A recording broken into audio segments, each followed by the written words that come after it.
Hi guys, I hope you're doing good. This is Pratishta, your IELTS trainer, and in today's lesson, we will not do anything that is directly related to IELTS, but definitely indirectly related, and that is how to manage anxiety.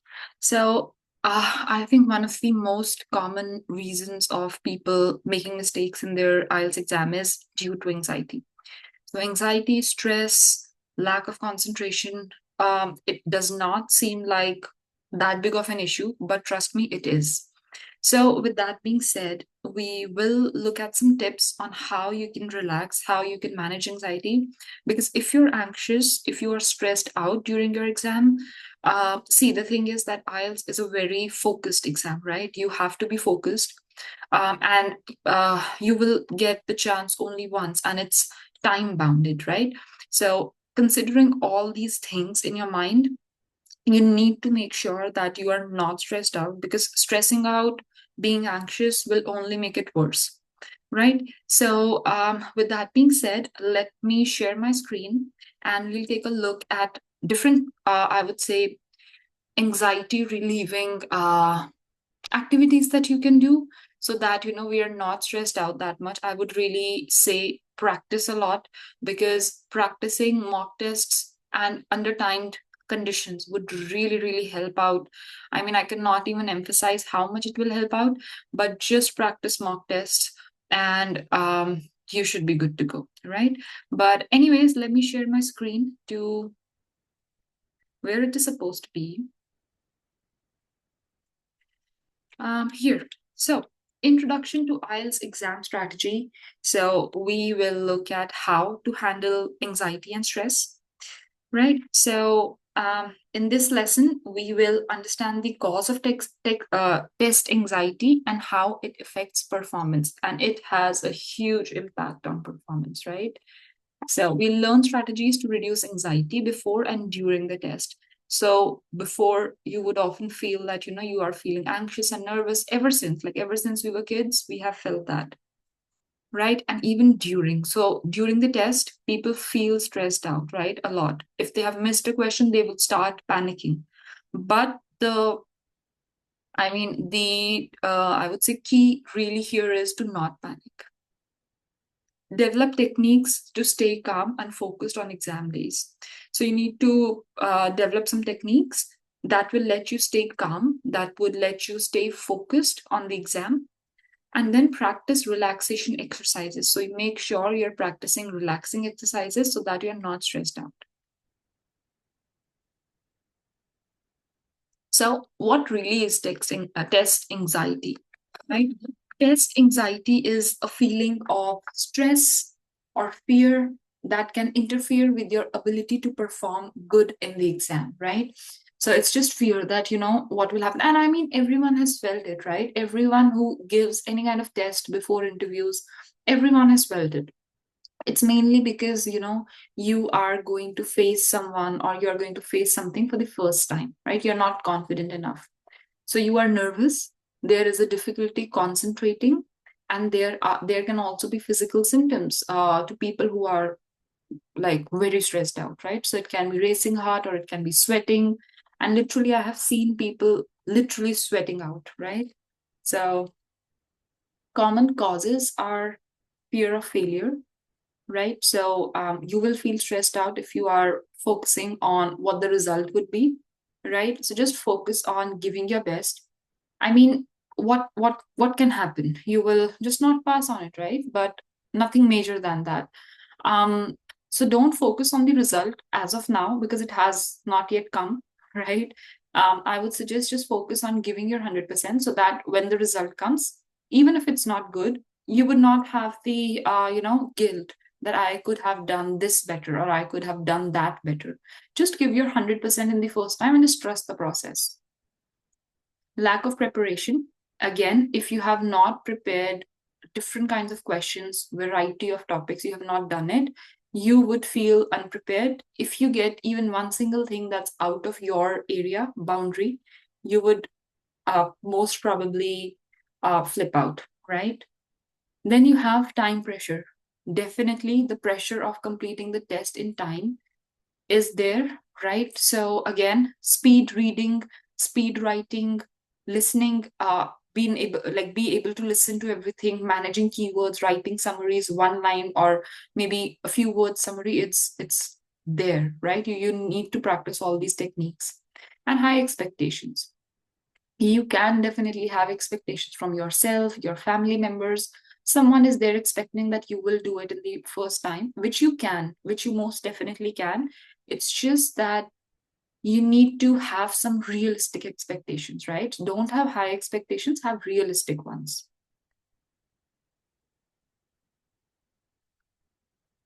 Now, if you want to just work a little bit, it's this is just one day before exam.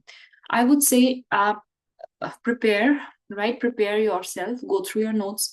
What I would suggest is one day before exam, don't study anything, just really chill out and relax, right? And give yourself a break.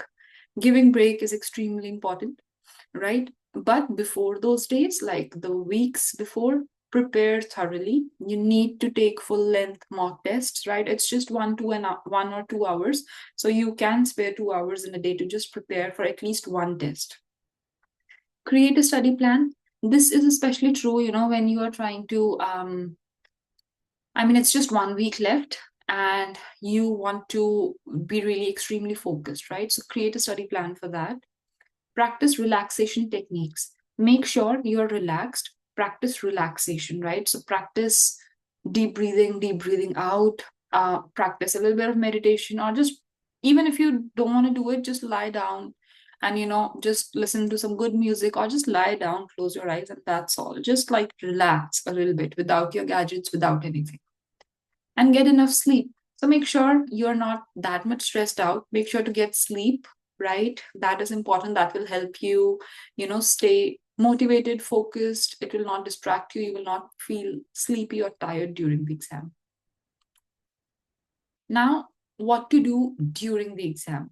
So during the exam, if you feel you are getting stressed out and there is anxiety, focus on your breathing. So again, after every section, I would say just take 1 minute small break and then focus on breathing at that time, and stay positive. Again, nothing bad than you failing will happen, right? That's the worst thing that can happen, right? But then you can always give a different exam. So just go with that kind of mindset, right? And just trust in your preparation. If you have prepared enough, there is nothing, that will bring you down. So manage your time. Make sure you're using time management techniques. You're not feeling rushed, right? And then take a break. Definitely give yourself small breaks, right? Just to reset your mind over, just to, focus on things. Some relaxation exercises would be deep breathing exercises. Again, you can do that. Hold your breath, like just relax and all of that. Now, this is not really a yoga channel. Otherwise, I would have really told you how to do all of those things physically. But just inhale and exhale, right? Inhale and exhale. That's all. That's all you need to do. Visualization. So again, like I told you, lie down and just think about good stuff, right? Imagine yourself in a calm and peaceful environment, and be in a calm and peaceful environment. Probably try taking a walk a day before exam, or maybe if it's in the morning, go for an early morning walk, right? Nature always helps. Then practice muscle relaxation. I would say suggest and work out a little bit, because working out or moving your body in general will just pump up the blood, and you will feel like more alert, more. It's just a great feeling, right? You do it and you would know it.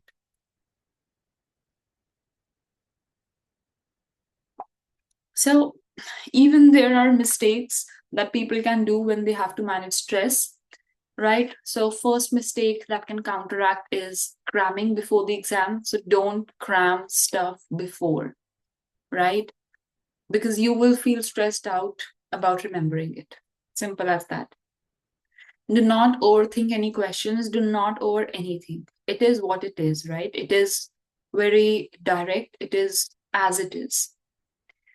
Stop comparing yourself to others, how much they have practiced, how much you have practiced. Everyone has really different circumstances. For example, I can practice enough because probably I have a work from home job. You, on the other hand, have to go to work, you have to study, and then you have to study for IELTS.